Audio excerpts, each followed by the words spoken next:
현재 시간 화요일 뉴욕 증시가 약세로 거래를 마쳤습니다. S&P 500 지수는 6거래일 만에 하락 전환됐습니다. 미국의 5월 케이스-실러 주택가격지수가 전년 대비 16.6% 증가하면서 역대 최대폭 증가를 나타냈습니다. 마이크로소프트가 매출과 EPS 모두 예상치를 웃도는 호실적을 공개했음에도 불구하고 시간의 거래에서 하락하고 있습니다. 스타벅스도 호실적을 발표했습니다. 동일 매장 매출이 증가세를 나타냈습니다. IMF가 올해 미국의 성장률 전망치를 7%로 0.6%포인트 상향 조정했습니다. 미국의 7월 소비자 신뢰지수가 129.1로 집계되면서 2020년 2월 이후 최고치를 기록했습니다. 캐시우드가 중국 규제에 중국 기업 주식을 대량 매도했습니다. 베런즈는 미국의 중국 증시의 패닉이 미국과 유럽 등으로 확산할 우려가 있다고 말했습니다.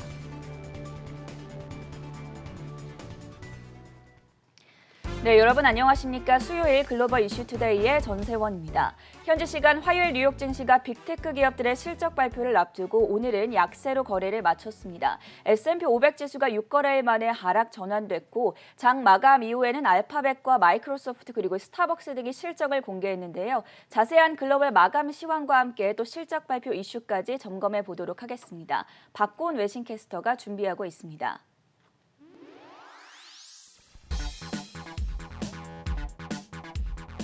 네, 뉴욕 증시 마감 시황 전해드리겠습니다.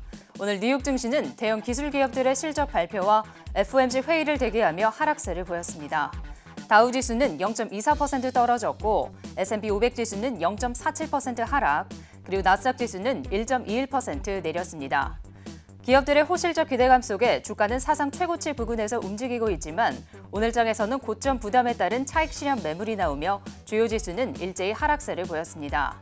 또한 IMF는 올해 미국의 GDP 성장률 전망치를 7%로 상향 조정했지만 인플레이션의 불확실성이 높아 중앙은행이 선제적인 조치를 취해야 할 수 있다는 우려를 내놓았고 중국의 규제 우려 속에 중국과 홍콩 증시의 기술주가 약세 흐름을 보인 가운데 뉴욕 증시에 상장된 기술주도 하방 압력을 받았습니다. 여기에 미국 질병통제예방센터가 코로나 백신을 접종한 사람들도 실내에서 마스크 착용을 권고하는 지침을 발표할 수 있다는 점도 투자 심리에 부담을 주었습니다. 한편 이날 발표된 6월 내구재 수주는 전월 대비 0.8% 증가하며 예상을 하회했지만 5월 주택 가격 지수는 역대 최대 상승률을 기록했고 7월 소비자 신뢰 지수는 예상을 상회했습니다. 업종별로 자세히 살펴보면 오늘 장에서는 경기 소비재와 커뮤니케이션주가 가장 많이 떨어지며 부진한 흐름을 보였고 반면에 유틸리티주는 상대적으로 좋은 흐름을 보였습니다. 다음으로 실적을 발표한 기업부터 보겠습니다. 알파벳은 장 마감 이후에 실적을 발표했습니다. 조정 EPS는 27.26달러, 그리고 매출은 618억 8천만 달러를 기록하며 예상을 웃도는 실적을 기록했습니다. 특히 구글의 광고 부문 매출이 작년 대비 69% 증가한 것으로 나타난 가운데 현재 시간의 거래에서 주가는 5%대 상승세를 보이고 있습니다. 다음으로 마이크로소프트는 장 마감 이후 실적 발표에서 조정 EPS는 2.17달러, 그리고 매출은 461억 5천만 달러로 작년 대비 21% 증가하며 예상을 상회한 것으로 나타났습니다. 특히 링크드인과 웹서치 비즈니스 부문의 성장이 두드러진 가운데 순이익이 처음으로 600억 달러를 상회한 것으로 나타났습니다. 하지만 윈도우 매출은 상대적으로 부진한 것으로 나타난 가운데 현재 시간의 거래에서 주가는 2% 넘게 떨어지고 있습니다. 한편 제너럴 일렉트릭은 예상을 웃도는 실적을 발표했습니다. 조정 EPS는 5센트, 그리고 매출은 작년 대비 9% 증가하며 예상을 상회했습니다. 또한 항공시장의 초기 회복세에 힘입어 올해 잉여 현금 흐름 전망치도 상향 조정했습니다. 오늘 장 주가는 1% 넘는 상승세를 보였습니다. 그리고 미국의 배송업체인 UPS는 예상을 상회하는 EPS와 매출을 기록했지만 미국 내 매출이 시장 예상에 못 미친 가운데 코로나 팬데믹 속에서 급증한 배송 물량이 둔화할 수 있다는 우려가 부각되었습니다. 오늘 장 주가는 7%대 떨어졌습니다. 다음으로 테슬라는 전일 분기 순이익이 처음으로 10억 달러를 돌파하며 호실적을 발표한 가운데 모건 스탠리는 테슬라에 대한 비중 확대 투자 의견을 재차 제시했습니다. 하지만 번스타인은 테슬라의 실적 발표 이후 여전히 테슬라의 밸류에이션이 다른 자동차 업체 대비 높다면서 시장 스윙일 하회 투자 의견을 제시했습니다. 오늘 장 테슬라는 1.9%대 약세를 보였습니다.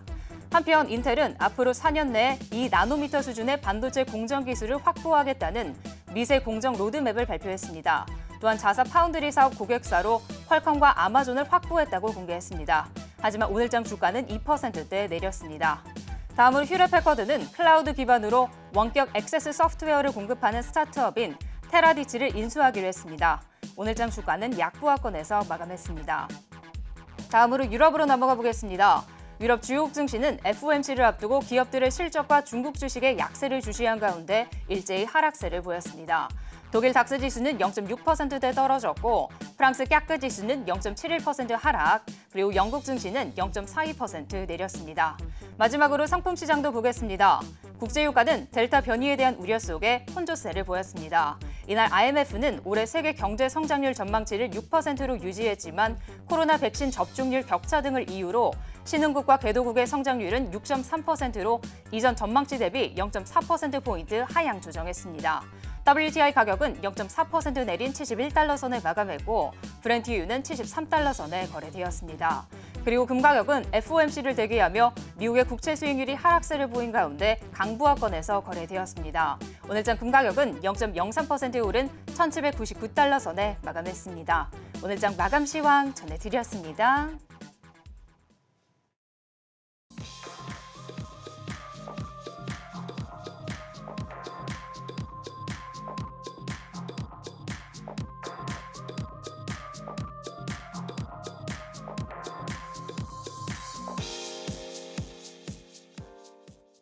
세계 각국의 이슈로 투자자의 든든한 하루를 보장해드리는 글로벌 이슈 투데이 시간입니다. 장 마감 이후에 마이크로소프트와 알파벳 그리고 스타벅스에 이어서 방금 전에 애플의 실적도 공개가 됐습니다. 호실적을 발표한 가운데 특히나 아이폰 매출이 전년 동기 대비 50% 증가했다라는 소식이 나오면서 현재 시간의 거래에서는 0.5%대 상승세 기록하고 있다는 점 먼저 짚어드리겠고요. 오늘의 첫 번째 소식 바로 이어서 체크해 보겠습니다. 델타 확산 비상 속에 미국의 경제지표 방향성은 어떻게 잡고 있는지 오늘은 특히나 주택가격지수가 발표가 됐는데 홍성진 캐스터가 전해주시죠. 네, 맞습니다. 오늘 발표된 빅테크 기업들의 실적 외에도 시장은 밤사이 공개된 주요 경제지표들을 주목했습니다. 우선 밤사이에 케이스실러가 집계한 5월 전미주택 가격지수가 공개됐는데요. 주택 가격지수가 전년 대비 16.6% 상승하면서 역대 최대의 상승폭을 경신한 것으로 확인됐습니다. 5월 전미주택 가격지수는 팬데믹 이후 1년 사이 급등한 주택가격을 고스란히 반영하고 있는 지수 가운데 하나인데요. 전문가들은 이 같은 상승폭이 주택에 대한 강한 수요 때문에 나타났다면서 주택가격 상승률이 2달 연속 최고치를 경신한 점에 주목했습니다. 또 4월에 수치가 가장 높을 것이라고 예상했는데 5월은 그걸 다시 뛰어넘었다면서 주택시장에 과열되지 않도록 관련 조치들이 필요할 것이라고 전했습니다. 이어서 밤사이 미국의 7월 소비자 신뢰지수도 공개했는데요. 컨퍼런스 보드는 소비자 신뢰지수가 129.1로 집계됐다면서 월가 예상치 역시 상회했다고 전했습니다. 이에 대해 컨퍼런스 보드의 분석가는 소비자 신뢰지수가 꾸준히 높은 수준을 유지하고 있다면서 3분기 경제도 좋은 흐름으로 출발할 것으로 기대한다고 전했습니다. 다만 인플레이션에 대한 시장의 우려는 여전한 상태라면서 이 같은 불안감이 이전에 비해서는 완화됐지만 여전히 예의주시할 수준이라고 전하기도 했습니다. 이 외에도 밤사이 7월 리치먼드 연은 제조업 지수도 발표됐는데요. 리치먼드 제조업 지수 역시 시장의 예상치를 상회하면서 전달보다 높은 27로 집계된 것으로 확인됐습니다. 이에 대해 리치먼드 연은은 출하와 고용 부문 지수가 상승해 7월 수치가 개선된 것이라고 전하면서 앞으로 몇 개월 동안 기업 환경이 추가로 개선될 것으로 보인다고 분석했습니다. 한편 오늘 시장은 델타 변이 바이러스 확산세에도 주목했는데요. 미국 CDC는 최근 미국에서 델타 변이 바이러스 확진자들이 빠르게 늘고 있다면서 백신 접종자들도 실내에서 마스크를 착용하게 할 계획이라고 밝혔습니다. CDC는 앞서 지난 5월 백신 접종을 2차까지 마친 사람들에 한해서 실내에서 마스크를 쓰지 않아도 된다고 방역 기준을 완화한 바 있는데요. 델타 변이 피해 사례가 급증하자 이 같은 방침을 선회한 것으로 확인됐습니다. 이와 관련해 전문가들은 CDC의 이 같은 조치가 사람들의 소비 활동 및 심리에 영향을 끼칠 수 있을 거라고 분석한 상태입니다. 밤사이에 발표됐던 다양한 미국의 경제 지표들과 함께 델타 변이 바이러스 상황에 대해서 짚어봤고요. 두 번째 뉴스로 넘어가 보겠습니다. 7월 FOMC가 시작이 됐습니다. 제롬 파월 연준 의장이 과연 테이퍼링에 대해서 어떤 입장을 내놓을지 관심이 모아지고 있는데 글로벌 IB들 전망들 어떻게 내놓고 있습니까? 네, 월가에서는 이 테이퍼링과 관련돼서 지난 회의에서 가능성을 시사하기는 했지만 더 구체적인 사항을 내놓지는 않을 것으로 전망하고 있습니다. 도이치방크는 파월 연준 의장이 이번 회의에서 테이퍼링 논의가 활발해졌다고 말할 수는 있지만 결정이 임박했다는 신호를 보내는 데 그칠 것이라고 전망했습니다. 골드만삭스는 연준이 8월 잭슨홀 회의나 9월 FOMC에서 테이퍼링을 처음으로 시사한 뒤에 오는 12월에 공식 발표할 것으로 예상하고 있습니다. ING와 JP모건도 이와 비슷한 일정을 전망했습니다. 크레디트 스위스는 연준이 올해 연말에 MBS 주택 저당증권에 대한 테이퍼링을 시작하고 이어서 내년 초에 국채의 매입 규모를 줄이기 시작할 것이라고 예상했습니다. MUFG는 이번 회의에서 연준의 정책 방향이 테이퍼링 쪽으로 기울더라도 달러는 크게 상승하지 않을 것으로 전망했습니다. 투기자들이 달러에 대한 단기 베팅을 줄였다는 통계를 언급하며 포지셔닝이 안정됐고 또 FOMC 회의에서 달러에 대한 이득이 그다지 크지 않고 억제될 것으로 봤습니다. 스위스은행인 줄리어스 베어는 이번 회의 때 테이퍼링에 대한 찬반 의견이 균형 잡히게 나뉠 것이라고 예상했습니다. 이어 연준은 다음 미팅에서 공식적인 결정을 내릴 것이라고 내다봤습니다. 경기 전망과 예상보다 높은 인플레이션에 둘러싼 전반적인 낙관론은 테이퍼링을 선호한다면서도 델타 변이 확산, 10년물 채권 수익률 하락을 포함한 시장의 불안, 그리고 고용시장의 회복 부진 등은 8월과 9월 회의까지 결정을 기다려야 할 좋은 이유라고 설명했습니다. 연준의 7월 FOMC 27일부터 28일까지 FOMC 정례회의를 개최합니다. 그 자세한 결과는 우리 시간으로 29일 새벽에 나오는데요. 내용 전해지는 대로 바로 보도해드리겠습니다. 네, FOMC 회의 결과는 목요일 새벽에 다시 한번 전해드리도록 하겠고요. 세 번째 이슈 체크해 보겠습니다.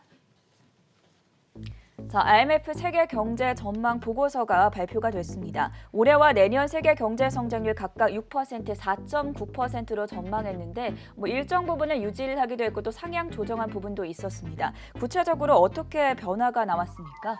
네, 그렇습니다. IMF가 올해 세계 경제 성장률 전망치를 이전과 동일하게 유지한 것으로 확인됐습니다.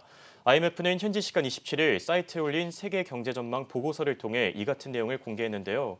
IMF는 올해 성장률을 6%로 제시하면서 기존 입장을 유지했고 내년 성장률은 4.9%로 상향 조정했다고 밝혔습니다. IMF는 이번 보고서에서 앞으로 선진국과 개발도상국 간의 성장률 차이가 국가별로 극명하게 드러날 것이라고 전망했습니다. 실제로 IMF는 선진국의 올해 전망치를 5.6%로 공개하면서 0.5%포인트가량 올렸는데요. 반면 개발도상국들의 전망치는 6.3%로 발표하면서 기존 수치보다 0.4%포인트 하향 조정한 것으로 확인됐습니다. 이에 대해 IMF는 양측에서 보고되고 있는 백신 접종량이 이 같은 성장률 차이의 가장 큰 원인이 될 거라고 진단했는데 개발도상국의 경우에는 2차 팬데믹으로 불리는 델타 변이 바이러스에 특히 취약하다면서 선진국에 비해 불확실성이 더욱 클 수밖에 없다고 분석했습니다. 이어서 IMF는 국가별로 발표되고 있는 재정 정책 또한 이번에 공개된 수정 전망치에 영향을 끼쳤다고 밝혔는데요. IMF는 일례로 현재 미국에서 논의 중인 하반기 재정 지원 법안이 이번 전망치에 긍정적으로 반영됐다면서 미국의 성장률 전망치를 이전에 발표된 수치보다 높은 7%로 상향 조정했다고 밝혔습니다. 반면 중국의 성장률은 8.1%로 낮추면서 중국 정부의 공공투자계획 축소 방침이 경제에 영향을 끼칠 것이라고 전하기도 했습니다. 한편 IMF는 이날 공개한 보고서에서 인플레이션에 대한 입장을 밝히기도 했습니다. IMF는 현재 국가별로 나타나고 있는 물가 상승 현상이 일시적일 수는 있겠지만 인플레이션에 대한 불확실성은 여전히 높은 상태라고 경고했는데요. IMF는 내년에는 인플레이션이 대부분의 나라에서 팬데믹 이전 수준으로 돌아가겠지만 혹시 모를 사태를 대비해 각국 중앙은행들이 선제적 대응에 나서야 될 수도 있다고 전했습니다. 또 국가별 재정 정책에서는 지출 우선순위를 백신과 인프라, 보건에 둬야 한다면서 팬데믹을 극복하기 위해 각국의 현명한 정책이 필요한 시점이라고 강조하기도 했습니다. IMF가 세계 경제 전망 보고서를 통해서 미국과 중국에 대해서 엇갈린 전망을 제시했습니다. 미국의 경우에는 상향 조정됐고 중국의 경우에는 하락 조정됐다는 점 다시 한번 체크해 드리겠고요. 네 번째 이슈 넘어가 보시죠. 이번에는 가상화폐 관련한 소식들 확인해 보겠습니다. 비트코인이 사실 아마존 호재 소식에 얼마 전에 4만 달러를 넘어섰었는데 아마존이 다시 입장을 번복하면서 지금은 4만 달러 아래로 내려와 있는 상황입니다. 어떤 소식들이 나왔습니까? 네, 비트코인 아마존이 결제를 허용할 것이란 추측성 보도 이후 4만 달러를 찍었지만 이를 공식적으로 아마존이 부인하면서 다시 3만 달러대로 내려앉았습니다. 앞서 영국 매체 AM은 아마존이 올해 연말 정도 비트코인 결제를 수용할 계획이고 2022년 자체 코인을 발행하기 위한 조사를 이어가는 중이라고 보도한 바 있습니다. 이에 더해 아마존이 가상자산과 블록체인 전문가를 채용한다는 공고를 냈다는 소식이 알려지며 비트코인 가격 급등했었는데요. 이에 대해서 공식적으로 부인하며 다시 주춤하는 모습입니다. 현재는 3만 8천 달러 선에서 비트코인 움직이고 있습니다. 일각에서는 이번 주 연일 예정된 애플, 페이스북, 아마존 등 미국 주요 기업들의 실적 발표에서 비트코인에 대한 언급이 있을 것이란 기대감도 방연된 것이란 시각도 있습니다. 여기에 골드만삭스는 가상화폐 관련 기업에 초점을 맞춘 상장지수 펀드 ETF를 고객에게 제공하겠다고 증권거래위원회에 신청했습니다. 골드만삭스 이노베이트 디파이 앤드 블록체인 에쿼티 ETF입니다. 이미 미국 최대 가상화폐 거래소 코인베이스가 올 봄에 상장했고 크라켄과 FTX도 IPO를 검토하고 있습니다. 여기에 골드만삭스의 참여로 가상화폐 ETF 시장은 더 커질 전망인데요. 골드만삭스는 가상화폐 가운데 가장 빠른 성장세를 보이는 분산형 금융 디파이 분야에 투자를 제공하려고 합니다. 이 ETF는 신청 발효일 이후 실행 가능한 대로 바로 상장할 계획입니다. 비트코인을 둘러싼 소식 연일 들려오는데요. 전망은 계속 엇갈리고 있습니다. 가상자산 분석 기업 글래스노드는 지난 5월 폭락 이전 비트코인의 일일 거래량은 160억 달러에 달했지만 이후 꾸준히 하락해서 현재 50억 달러 수준에 머무르고 있다며 최근 큰 가격 움직임, 변동성에서 불구하고 거래량은 큰 변화가 없어 시장이 약세로 흐를 가능성이 존재한다고 설명했습니다. 가상화폐 애널리스트 미카엘 반데포프는 6주 만에 처음으로 4만 달러를 돌파한 비트코인 가격 움직임이 이제는 더 높은 최저점에서 그 현상을 시도하려고 진단하고 있습니다. 디지털 자산 관리 회사 엑소알파도 비트코인 방향성을 확인하려면 지난 2개월 동안 갇혀있던 3만에서 4만 달러 범위를 벗어나야 한다며 4만 달러 수준 이상으로 가격이 유지되면 약세장이 끝나고 강세장이 재개될 수 있다는 신호라고 전했습니다. 네, 비트코인을 둘러싼 여러 가지 소식 전해드렸고요. 마지막 뉴스까지 확인해 보겠습니다. 앞서 오프닝에서도 전해드렸었지만 아크 인베스트먼트를 이끄는 캐시우드가 중국의 강력한 규제 속에 중국 테크주 주식을 대량 매도했다는 보도가 나왔습니다. 이 같은 소식에 오늘 중국의 전기차 기업들도 일제히 하방 압력을 받으면서 니오가 8%, 샤오펑이 14%, 또 리오토도 13% 급락하면서 마무리가 됐는데 중국 정부 규제 탓인지 중국 주식들에 대한 우려가 더욱더 커지고 있지 않습니까? 네, 그렇습니다. 최근 미국 증시에 상장한 중국 기업들에 대한 중국의 규제 정책으로 인해 캐시우드가 아크펀드의 포트폴리오를 크게 조정한 것으로 확인됐습니다. CNBC는 현지 시간 27일 캐시우드가 아크펀드에 있는 기업들 가운데 중국 기업들을 대량 매도했다고 밝혔는데요. 이번에 매도한 기업에는 텐센트와 징둥닷컴 등이 포함됐으며 중국 정부의 강력한 규제 정책이 이 같은 결정을 야기했을 것이라고 분석했습니다. 앞서 중국 당국은 연초 알리바바와 텐센트에 대한 독점 규제에 이어서 최근에는 미 증시에 상장된 디디추싱에게까지 강력한 조치를 취한 바 있는데요. 디디추싱에게는 최악의 경우 상장 폐지 혹은 철회까지 진행될 수 있다며 미 증시에 상장한 중국 기업에 대한 압박 수위를 높이고 있는 상태입니다. 또 이 같은 조치에 이어 현지 시간 26일에는 중국 기업들 가운데 사교육과 관련된 회사들에 대한 규제안을 발표하기도 했는데 블룸버그 통신은 이 내용이 공개된 이후 미증시에 상장한 중국 기업들이 2008년 금융위기 이후에 가장 큰 하락세를 보였다고 평가하기도 했습니다. 이렇게 중국 기업들에 대한 불확실성이 커지자 캐시우드 역시 발빠른 대처에 나선 것으로 확인됐는데요. CNBC는 캐시우드가 아크파인텍 이노베이션 ETF에서 약 4천만 달러에 달하는 텐센트 주식을 팔았다고 밝혔습니다. 또 캐시우드가 텐센트뿐만 아니라 징둥닷컴 또한 정리하는 움직임을 보였다고 전했는데 CNBC는 아크의 여러 개 펀드에서 징둥닷컴이 팔렸다면서 전일 종가 기준으로 약 6,400만 달러에 달하는 금액이라고 밝혔습니다. 한편 이와 관련해 캐시우드는 이달 초에 아크인페스트의 웹세미나에서 중국 정부의 규제 조치에 대한 자신의 입장을 밝히기도 했는데요. 캐시우드는 사람들이 중국 기업들을 통해 성공할 수 있다는 믿음이 점차 사라지고 있다면서 과거에 보인 인센티브가 크게 줄어든 상황이라고 말했습니다. 또 이번 규제 정책으로 인해 기업들의 밸류에이션이 달라지고 있다면서 전체적으로 가치를 재평가할 필요가 있을 거라고 덧붙이기도 했습니다. 네, 홍성진 그리고 강다은 캐스터와는 여기서 인사드리겠습니다. 수고하셨습니다.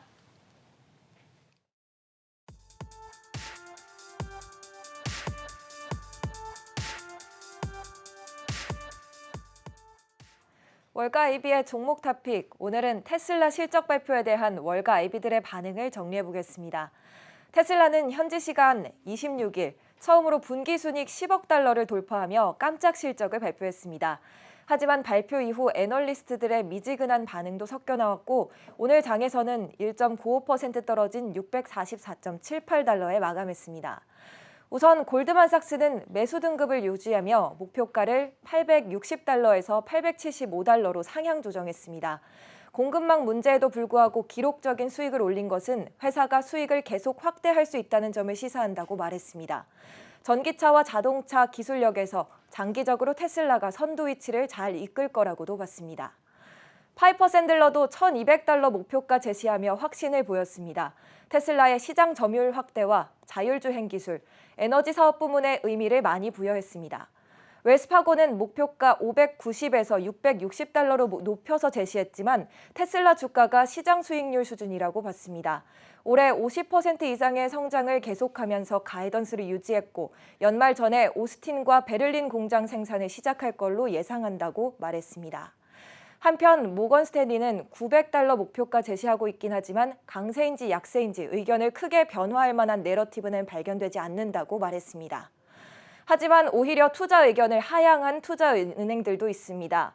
바클레이즈는 오히려 시장 수익률 하회 의견을 제시했습니다. 실적은 나름 좋았지만 텍사스와 독일 신설 공장에 대한 일정 정보가 명확하지 않았다며 성장에 대한 우려를 제기한 겁니다. 코에는 자세한 내용을 10Q 공시보고서에서 더 구체적으로 확인해야 한다고 말했습니다. 또 일론 머스크가 앞으로 중대 발표가 있는 경우가 아니면 어닝콜에 정기적으로 참여하지 않을 것이라고 시사했다는 점을 짚으며 이것이 투자자와 언론의 관심사가 될 거라고 말했습니다. 번스타인과 JP모건은 목표가로 180달러를 제시하고 있는데요. 번스타인은 테슬라의 가치평가가 다른 기업에 비해 너무 높아 여전히 정당화하기 어렵다고 말했고 JP모건도 실적 이후 테슬라의 전기 트럭인 세미와 사이버 트럭 일정이 내년으로 또다시 연기될 수 있다며 실행력에 흡을 잡았습니다. 시티은행은 더 낮은 175달러를 목표가로 내놨습니다. 역시 테슬라의 재무 실적은 우수했지만 수치 외적인 요소를 고려했을 때 자율주행 기술 상태에 대한 업데이트 내용 등이 그렇게 긍정적인 편은 아니었다고 덧붙였습니다.